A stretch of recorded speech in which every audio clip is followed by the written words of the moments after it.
महत्त्वाची बातमी पुणे अपघात प्रकरणात पोलिसांची कोर्टात महत्त्वाची माहिती। रक्त चाचणीत फेरफार करून पुरावा नष्ट करण्यासाठी बैठक झाली असं पोलिसांकडून कळतंय।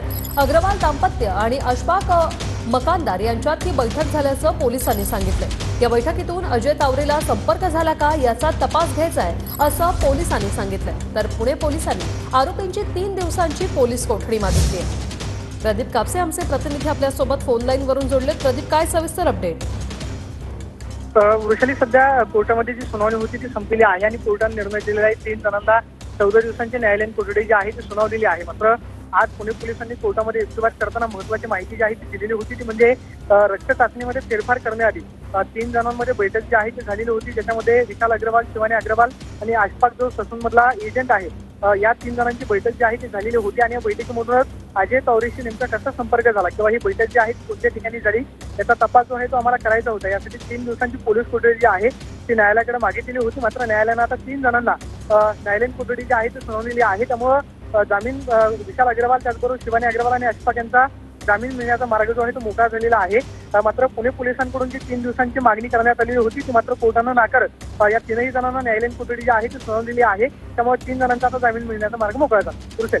नक्कीच प्रदीप, या बैठकीतून अजय तावरे याला संपर्क झाला का या संदर्भात पोलिसांना तपास घ्यायचा होता, त्या संदर्भात काय युक्तिवाद झाला? प्रदीप, थोडंसं थांबवतो। एक महत्त्वाची बातमी आहे, विशाल अग्रवाल, शिवानी अग्रवाल तिन्ही आरोपींना 14 दिवसांची न्यायालयीन कोठडी जी आहे ती आता सुनावण्यात आलेली आहे। विशाल अग्रवाल, शिवानी अग्रवाल आणि अशफाकला 14 दिवसांची कोठडी न्यायालयाकडून सुनावण्यात आलेली आहे। प्रदीप, काय सांगाल या संदर्भात? वृषाली, अगदी बरोबर आहे। खरं तर विशाल अग्रवाल त्याचबरोबर शिवानी अग्रवाल यांच्या वकिलांचा युक्तिवाद होता की ज्या ग्राउंड बेसिसवरती पुणे पोलिसांकडून पोलीस कोठडीची मागणी करण्यात येत होती, तपास जो आहे तो पुणे पोलिसांकडून पूर्ण झालेला आहे। त्यामुळे आणखी पोलीस कोठडीची गरज जी आहे त्या प्रकरणामध्ये नाही। त्यामुळे न्यायालयाकडे विनंती करण्यात आलेली होती की या प्रकरणामध्ये न्यायालयीन कोठडी जी आहे ती देण्यात यावी। न्यायालयानं त्यांची मागणी जी आहे ती मान्य केलेली आहे। मात्र सगळ्यात महत्त्वाचं म्हणजे पुणे पोलिसांचा या खरं तर विरोध होता की 3 दिवसांची आणखी पोलीस कोठडी जर मिळाली तर आम्हाला या प्रकरणाचा तपास जो आहे तो अधिक चांगल्या पद्धतीने करता येईल। कारण सगळ्यात महत्त्वाचं म्हणजे पुणे पोलिसांकडून जो युक्तिवाद करण्यात आला की रक्त चाचणीमध्ये फेरफार करण्याआधी एक बैठक जी आहे ती झालेली होती आणि बैठकीमध्ये अजय तावरेशी नेमका कसा संपर्क झाला किंवा किती पैशांची मागणी जी आहे त्या प्रकरणामध्ये करण्यात आली या संदर्भातला तपास जो आहे तो करायचा होता।